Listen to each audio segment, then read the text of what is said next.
Magandang araw! Sa video na ito, tatalakayin natin ang buod ng ika-59 na kabanata ng Noli Me Tangere ni Dr. Jose Rizal na may pamagat na Pagmamahal sa Bayan. Pag-aaralan din natin ang mga mahahalagang pangyayari, tauhan, tagpuan, talasalitaan, at aral, mensahe o implikasyon na matatagpuan sa kabanatang ito. Makinig at manood ng mabuti dahil marami kayong matututunan mula sa makasaysayang akdang ito ni Rizal. Simulan na natin. Sa kabanatang ito, naging mainit na usapin ang naganap na paglusob ng mga inapi o sawimpalad na naging paksa ng mga balita sa Maynila. Naging abala ang mga tauhan sa kumbento sa pagdalaw at pagpapanayam upang malaman ang tunay na nangyari. Ang ilan ay nag-alok ng tulong sa pamahalaan na tinuturing nilang nasa panganib. Samantala, si Padre Salvi ay itinuturing na bayani ng ilan at sinasabing dapat bigyan ng isang mitra. Sa tondo, si Kapitan Tinong ay hindi mapakali dahil sa takot na madawit siya sa mga paratang laban kay Ibarra. Panay ang sisi ng kanyang asawang si Kapitana Tinchang na nais sana ay iharap ang sarili sa Kapitan General kung siya ay naging lalaki. Pinatawag nila ang kanilang pinsang si Don Primitivo upang hingan ng payo at sinabi nito na si Tinong ay dapat magbigay ng regalo sa General at sunugin ang lahat ng mga dokumentong maaaring magdulot ng kapahamakan. Sa isang pagtitipon sa Intramuros, napag-usapan ang naganap na pag-aalsa at ang pagkakasangkot ni Ibarra.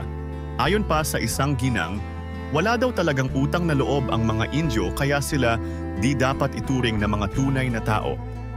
Bigla namang naisingit sa usapan ang balitang si Kapitana Tinchang ay nagbigay ng singsing na puno ng brilyante bilang regalo sa General. Sa huli, dumating ang mga kawal na nagdala ng paanyaya sa ilang mayayaman at tanyag na tao sa tondo. Kabilang si Kapitan Tinong upang tumuloy sa Fuerza de Santiago. Dumako naman tayo sa mga mahahalagang pangyayari sa kabanatang ito. Nalathala sa mga pahayagan ang paglusob ng mga inapi na nagdulot ng pagkabalisa sa mga tao, lalo na sa kumbento at probinsya. Si Kapitan Tinong ay labis na nag-alala dahil sa kanyang kaugnayan kay Ibarra na maaaring magdala ng kapahamakan sa kanya. Si Kapitana Tinchang ay nagpahayag ng kanyang pagkabahala at paninisi kay Kapitan Tinong dahil sa kanilang kaugnayan kay Ibarra.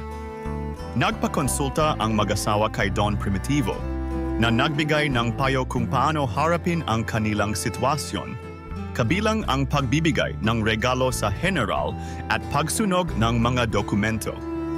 Ang mga tao sa Intramuros ay nagtipon upang pag-usapan ang pag-aalsa at ang iba't ibang chismis, kabilang na ang mga ibinigay na regalo kay General. Nakatanggap si Kapitan Tinong ng paanyaya mula sa pamahalaan na nagpapahiwatig ng mas seryosong mga pangyayari na darating. Mga mahahalagang tauhan. Kapitan Tinong, isang residente ng Tondo na labis na nag-alala matapos mapabalitang may kaugnayan siya kay Ibarra. Siya ay nababalisa at takot na baka maparusahan dahil sa pagpapakita ng kagandahang loob kay Ibarra. Kapitana Tinchang, asawa ni Kapitan Tinong, na panay ang sisi sa kanyang asawa dahil sa pagpapakita nito ng kabutihang loob kay Ibarra. Ipinakita rin niya ang kanyang kagustuhang maglingkod sa pamahalaan laban sa mga himagsikan. Don Primitivo, pinsan ni Kapitan Tinong na kilala sa pagiging matalino at mahilig magsalita ng Latin. Siya ang kinonsulta ng mag-asawa at nagbigay ng payo kung paano nila dapat harapin ang kanilang sitwasyon. General, pinuno ng pamahalaan na napagtanto ang kahalagahan ng korporasyon sa kalagayan ng bansa. Padre Salvi, isang pari na ipinagbubuni ng iba dahil sa kanyang mga nagawa at sinasabing karapat-dapat na bigyan ng mitra. Hindi siya direktang kasama sa eksena, ngunit binanggit ang kanyang pangalan bilang mahalagang tauhan sa mga usapan. Dumako naman tayo sa tagpuan ng kabanata.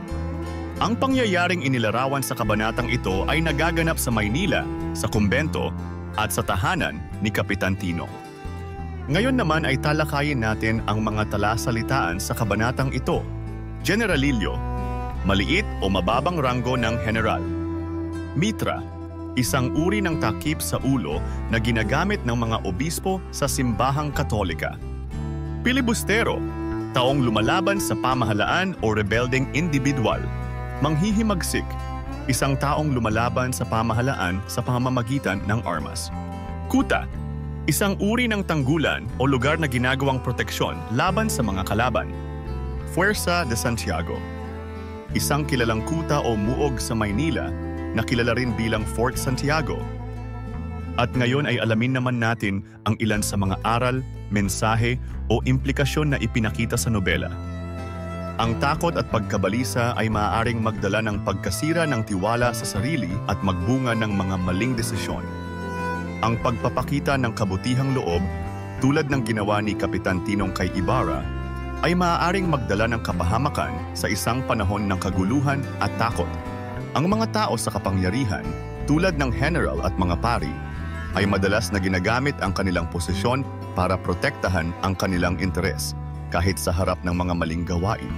Ang tsismis at maling impormasyon ay maaaring magdulot ng labis na takot at pagkabalisa, lalo na sa mga hindi nakakaalam ng buong katotohanan. At diyan nagtatapos ang ika-59 na kabanata ng Noli Me Tangere, Pagmamahal sa Bayan. Ano ang natutunan mo sa kabanatang ito? I-comment mo na ang iyong sagot. Inaanyayahan ka din namin na i-like, subscribe, at i-click ang notification bell para lagi kang updated sa mga susunod naming videos. Hanggang sa muli, maraming salamat sa panonood.